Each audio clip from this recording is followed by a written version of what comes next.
Hello 11th standard के students, कैसे हो यार आप सभी लोग। उम्मीद करता हूँ आप सभी लोग अच्छे होंगे। तो दोस्तों, आप लोग की पढ़ाई उम्मीद करता हूँ बहुत ज़बरदस्त तरीके से चल रही होगी। जैसा कि आपने देखा होगा कि 12th स्टैंडर्ड का बोर्ड एग्जाम ऑफिशियल तौर पे जो है वो कंप्लीट हो चुका है। कुछ लास्ट के जो बायफोकल सब्जेक्ट्स होते हैं, जैसे कि कोई सीएस वगैरह हो गया या साइकोलॉजी वगैरह सब्जेक्ट्स हो गए, तो ऐसे कुछ सब्जेक्ट्स बचे हुए, यानी जो main subjects physics chemistry maths biology होता है वो कंप्लीट हो चुका है। और आप सभी ने देखा कि किस प्रकार 12वीं बोर्ड्स के लिए हमने रात दिन एक करके मेहनत किया, कितने सारे इंपॉर्टेंट लाइव रिविजन्स करवाए, जिसमें से बहुत सारे क्वेश्चंस बोर्ड एग्जाम्स में बने थे, बहुत सारे कंसेप्ट सिखाए गए, और पूरा साल भर भी जो उनको रिकॉर्डेड वीडियोस के फॉर्म में हमने पढ़ाया वो सारा चीज कहीं ना कहीं उनको काम आया और बहुत सारे बच्चों का अच्छा फीडबैक भी आया।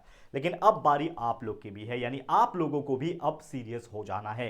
11th स्टैंडर्ड स्टार्टिंग में तो आपने बहुत मजे किए। 10th स्टैंडर्ड से 11th स्टैंडर्ड के आने के दौरान बीच में काफी बड़ा गैप था। आप लोग को पता ही है कि आप लोग का एग्जाम मार्च में खत्म हुआ था 10वीं का, पिछले साल की मैं बात कर रहा हूं। फिर मार्च के बाद सीधा आपका जो एडमिशन प्रोसेस, जो कैप राउंड का प्रोसेस था, वो इतना खतरनाक था इस बार का कि आपका जो कॉलेजेस जो होंगे वो शुरू होते होते जुलाई अगस्त हो गया था। तो कहीं ना कहीं आपने बहुत एंजॉय भी किया होगा स्टार्टिंग का फेज। लेकिन अब दोस्तों, जितना भी 11th स्टैंडर्ड का एंजॉयमेंट था ना वो आपने कर लिया ना, अब उसको थोड़ा सा होल्ड पे रख लो, क्योंकि अब लाइफ में थोड़ा सा सीरियस होने का मौका आ गया है। जी हाँ दोस्तों, ये जनरल तौर पे आपको कोई बताता नहीं है, ना ही पेरेंट्स ना ही कोई और। लेकिन मैं आपको एक चीज बताना चाहता हूं कि अगर आपका गोल ये है कि 12वीं में अच्छे परसेंटेज बोर्ड एग्जाम में निकालने हैं, अगर आपका गोल ये है कि 12वीं में कोई competitive exams like JW NEET या फिर महाराष्ट्र लेवल पे एमएसटी सीटी जैसे एग्जाम्स को क्रैक करना है, आपका गोल ये है कि आने वाले टाइम पे बेटर से बेटर, बेस्ट से बेस्ट कॉलेजेस में आपको एडमिशन लेके ग्रेजुएशन कंप्लीट करना है, इंजीनियरिंग कंप्लीट करना है, या फिर whatever the course you want to do, आपको वो उस लेवल पे कंप्लीट करना है ताकि आपकी जॉब्स अच्छी लगे और आपका फ्यूचर करियर बहुत अच्छा बन सके। तो अभी से ही दोस्तों थोड़ा सा सीरियस होना स्टार्ट हो जाना। अब जितने भी मजे करने वाले दिन थे वो थोड़े से अब चले गए, क्योंकि अब थोड़ा पढ़ाई को लेकर सीरियस होने का समय आ गया है। और यही चीज को मैं आपको बताने के लिए ये वीडियो बना रहा हूं। जी हाँ दोस्तों, फाइनल एग्जाम्स बहुत जल्दी आपके सामने होंगे। बहुत सारे ऐसे 11th के स्टूडेंट्स हैं जिनके फाइनल एग्जाम्स एक हफ्ते 10 दिन के अंदर शुरू हो जाएंगे। तो सबसे पहले आप अगर एक 11th स्टैंडर्ड के स्टूडेंट्स हो, साइंस के हो कॉमर्स के हो फर्क नहीं पड़ता, अगर आप एक 11th स्टैंडर्ड के स्टूडेंट्स है तो आप अपने फाइनल एग्जाम्स का, ठीक है ना, आप अपने फाइनल एग्जाम्स का डेट जो है हमें कमेंट बॉक्स में कमेंट करके बताएंगे कि एग्जैक्ट कौन सी तारीख से आपका फाइनल एग्जाम शुरू हो रहा है, या फिर अपना टाइम टेबल भी डायरेक्टली हमें भेज सकते हो, टाइप करके आप कमेंट सेक्शन में भेज सकते हो। तो इससे पता चलेगा कि आप लोग का एग्जाम्स कब है। और बहुत सारी और भी बहुत जो इंपॉर्टेंट वीडियोस होंगे, इंपॉर्टेंट क्वेश्चंस होंगे, रिवीजन के कुछ चीजें होंगे, हम आपको प्रोवाइड करेंगे। मैं 11th स्टैंडर्ड की बात कर रहा हूं, ठीक है। तो ये सबसे पहला काम करना है। अब दूसरा, जैसे ही आप 11th स्टैंडर्ड को कंप्लीट कर दोगे, आपको पता है 12वीं का स्टैंडर्ड शुरू हो जाएगा। तो सबसे पहले अभी मैं 11th पॉइंट ऑफ व्यू बोलूं तो अच्छी तरीके से पढ़ाई फाइनल्स के लिए स्टार्ट कर देना, और कोशिश ये करना कि अच्छे से अच्छा मार्क्स आप अपने फाइनल एग्जाम में निकालो। ये मैं क्यों बोल रहा हूं कि अगर मान लो आपका 11th जो भी आपने अगस्त सितंबर अक्टूबर नवंबर दिसंबर में जो भी मजा किया, कुछ खास पढ़ाई नहीं किया होगा, लेकिन अगर आप 11th स्टैंडर्ड में फाइनल एग्जाम्स में अच्छे परसेंटेज निकालते हो, अच्छे मार्क्स निकालते हो, लेट्स से अगर आपके 70+ परसेंटेज आते हैं, तो ये एक आपके लिए अचीवमेंट होगा। क्योंकि मैंने अक्सर बच्चों को देखा है कि 10th में 90%, 80-85% स्कोर करते हैं और 11th में आते आते सीधा डाउन हो जाते हैं, 50-60% पे आ जाते हैं। तो ये बहुत लोग के साथ होता है, और आप में से किसी के साथ हुआ है तो कमेंट करना, क्योंकि ये चीज मैं जानता हूं, खासकर साइंस स्ट्रीम वाले बच्चों की मैं बात कर रहा हूं, ठीक है ना। तो अगर आपका टारगेट है फाइनल एग्जाम्स में 11वीं में 70% के ऊपर मार्क्स निकालना, तभी समझ जाना कि अगर आपका 11वीं में 70+ परसेंटेज आएंगे, तब जाके आपके 12वीं में आपका 70+ % आएंगे। क्योंकि जितना आप 11वीं को सीरियसली नहीं ले रहे हो ना, 12वीं उतना ही आपको परेशान करेगा। क्योंकि 11वीं it is nothing but the base. जितना स्ट्रॉन्ग बेस 11वीं का रहेगा, जितनी चीजें आपको पहले से 11वीं में समझी रहेगी, कोई भी सब्जेक्ट्स की मैं बात कर रहा हूं, फिजिक्स केमिस्ट्री मैथ्स बायोलॉजी ले लो, या फिर कोई कॉमर्स का बच्चा है तो बीके सब्जेक्ट्स की बात मैं कर लूं, या फिर एसपी के कुछ लॉज वगैरह की बात कर लूं, ओसीएम की थ्योरी की बात कर लूं, ये सारा चीज का जो कॉन्सेप्ट, जो बेस आप अंडरस्टैंड कर रहे हो अभी 11th स्टैंडर्ड में, वही सेम चीज 12वीं में है, थोड़े हायर लेवल पे। तो अगर आप चाहते हो कि 12वीं में 70+ % निकालना है, क्योंकि एटलीस्ट 70% तो निकालना ही पड़ेगा, और मैं तो बोलूं अगर आपका टारगेट जेडब्ल्यू है ना तो 75% निकालना पड़ेगा। क्योंकि आपको पता है ग्रुपिंग का क्राइटेरिया होता है। अगर आप एमएसटीसीटी जैसे एग्जाम्स देते हो तो उसका एक क्राइटेरिया है, नीट एग्जाम देते हो जैसे एमएसटीसीटी का लगभग 45% पीसीएम पीसीबी में आना चाहिए, या फिर अगर आप नीट कर रहे हो तो 50% का क्राइटेरिया है, और अगर आप जेई करते हो तो आपके 75+ % होने चाहिए। तो सोचो कि कितना ज्यादा मेहनत अभी से ही आपको करना पड़ेगा। और जो बच्चा अच्छे मार्क्स 11वीं में ही निकालेगा, फाइनल एग्जाम में ही निकालेगा, वो डेफिनेटली 12वीं में अच्छा करेगा, ये मेरी गारंटी है, क्योंकि ये मैंने पैटर्न को ऑब्जर्व किया है। अब करना कैसे, फाइनल एग्जाम्स जो अभी है 10 दिन के अंदर, 15 दिन के अंदर या फिर 1 महीने के अंदर, इसके लिए मेहनत कैसे करना है, प्रिपरेशन कैसे करना है। तो अगेन मैं आपको बताना चाहता हूं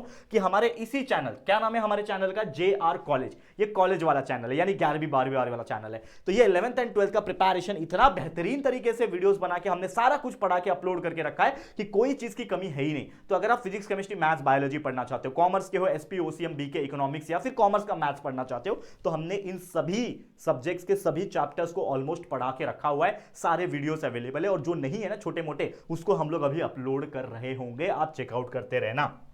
तो सारे chapter wise, lecture wise video available है, बस आपको प्लेलिस्ट चेक करना है। क्या करोगे, सबसे पहले पहली प्लेलिस्ट चले जाओ, प्लेलिस्ट में आपके स्टैंडर्ड के हिसाब से, सब्जेक्ट्स के हिसाब से फोल्डर्स है, उसमें आपके proper lecture by lecture video से। तो ये तो सबसे बेस्ट तरीका है ओल्ड स्कूल मेथड की प्लेलिस्ट में जाके अपना वीडियोस देख के उसको फटाफट से कंसेप्ट क्लियर करो। और वीडियोस अगर देखना है थोड़ा स्पीड में देख सकते हो, 1.5x की स्पीड लगा के देख सकते हो। दूसरा तरीका ये है कि कोई भी चैप्टर में दिक्कत है, कोई भी सब्जेक्ट का, तो उस सब्जेक्ट, उस चैप्टर का नाम लिख दो। जैसे एग्जांपल के तौर पे अगर मैं बात करूं कि आपको मान लो कि चैप्टर नंबर 1 पढ़ना है, जैसे कॉम्प्लेक्स नंबर पढ़ना है मैथ्स 1 का, ठीक है ना, या फिर मैथ्स 2 का, जो भी है, ठीक है ना, एंगल एंड मेजरमेंट, जो भी पढ़ना है, तो बस उस चैप्टर का नाम लिखो और आगे लिख देना बाय JR कॉलेज।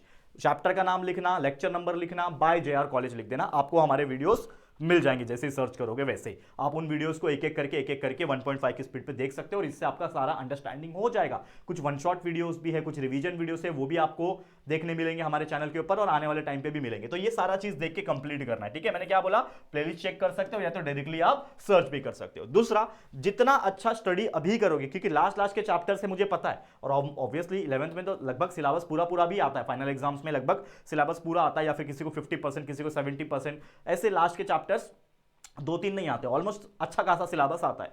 तो इन सभी चैप्टर्स को जब आप ये फाइनल एग्जाम्स के लिए पढ़ोगे, दोबारा रिकॉल करोगे, तो कहीं ना कहीं आपका जो बेस होगा वो बहुत ज्यादा स्ट्रांग होगा। और अगर आपका बेस 11th स्टैंडर्ड में बहुत ज्यादा स्ट्रांग होगा तो यही काम आएगा आपके 12th स्टैंडर्ड में, चाहे साइंस हो चाहे कॉमर्स हो। मेरी बात ध्यान रखना, जो मेरी बात को याद रखेगा वो आगे पछताएगा नहीं, याद रखना, ठीक है। तो अच्छी तरीके से कंसेप्ट क्लियर करो, सारे वीडियोस अवेलेबल है, उसको देखना स्टार्ट कर दो और अच्छे से मन लगा के पढ़ाई करना स्टार्ट कर दो।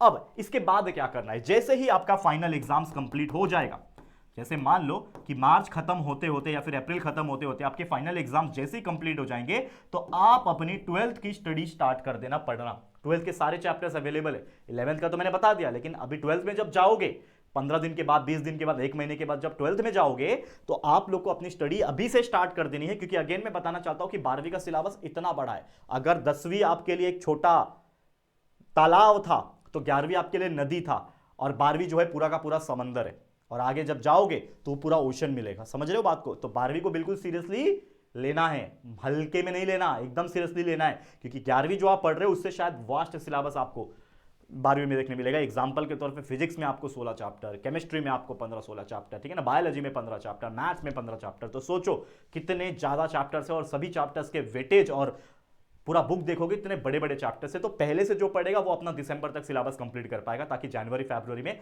रिवीजन कर सके और फरवरी में ही पेपर शुरू हो जाता है। इस साल भी देखो 12वीं का कब शुरू हो गया, 10 फरवरी को शुरू हुआ, यानी फरवरी को तो काउंट करो ही मत, सिर्फ जनवरी मिलेगा रिवीजन करने के लिए। यानी अभी से ही अगर आप अप्रैल से ही पढ़ लोगे, मार्च चल रहा है, अप्रैल से ही पढ़ना शुरू कर दोगे 12वीं के लिए, तो अप्रैल, मई, जून, जुलाई, अगस्त, सितंबर, अक्टूबर, नवंबर, दिसंबर, लगभग 9 महीना मिलेगा। और उस 9th मंथ में इतना अच्छा प्रिपेयर कर लोगे कि 12वीं का सिलेबस कंप्लीट हो जाएगा और जनवरी में रिवीजन करके फरवरी में बोर्ड एग्जाम में फोड़ सकोगे। ये मेरी बात याद रखना, ठीक है। और अगर 11th हो, फाइनल एग्जाम्स हो या फिर 12th की शुरुआत हो, कोई भी चीज में किसी भी चीज की दिक्कत आ रही है, कोई भी रिक्वायरमेंट आपको है, तो फटाफट से आप क्या कर सकते हो, हमें कमेंट करके बता सकते हो, पूछ सकते हो। कि आपके राहुल सर हमेशा आपके लिए काम करने के लिए रेडी है, क्योंकि आपको पता ही है कि क्या डेडिकेशन लेवल रहा है मेरा पिछले 5 साल से, कि हमारे मेन चैनल पे 23 लाख सब्सक्राइबर्स कंप्लीट किया, यहां पे भी 4 लाख सब्सक्राइबर के नजदीक है। अगर आप सपोर्ट दिखाओगे तो ये 4 लाख सब्सक्राइबर भी बहुत जल्दी कंप्लीट हो जाएगा। तो फटाफट से कमेंट करना, कुछ भी चीज की रिक्वायरमेंट है तो हम आपके लिए काम करेंगे और वीडियोस बना देंगे। अभी फिलहाल में मेरी तरफ से सभी बच्चों को ऑल द वेरी बेस्ट। ऐसे ही मन लगा के पढ़ते रहो, जैसे मैंने बोला सारे वीडियोस अवेलेबल है।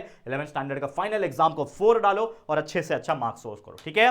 फिलहाल आज के लिए इतना है, थैंक यू सो मच। अगर आपको ये वीडियो पसंद आया है और मेहनत करने के लिए तैयार हो तो टाइप करो यस सर, हम मेहनत करेंगे, ठीक है। लाइक करो वीडियो को, शेयर करो अपने सभी 11th के फ्रेंड्स के साथ, और पहली बार चैनल पे आए हो तो चैनल को सब्सक्राइब जरूर कर देना, ठीक है दोस्तों। चलो फिर जल्दी मुलाकात होगी आपके साथ किसी और नए वीडियो में, तब तक के लिए thank you and good bye.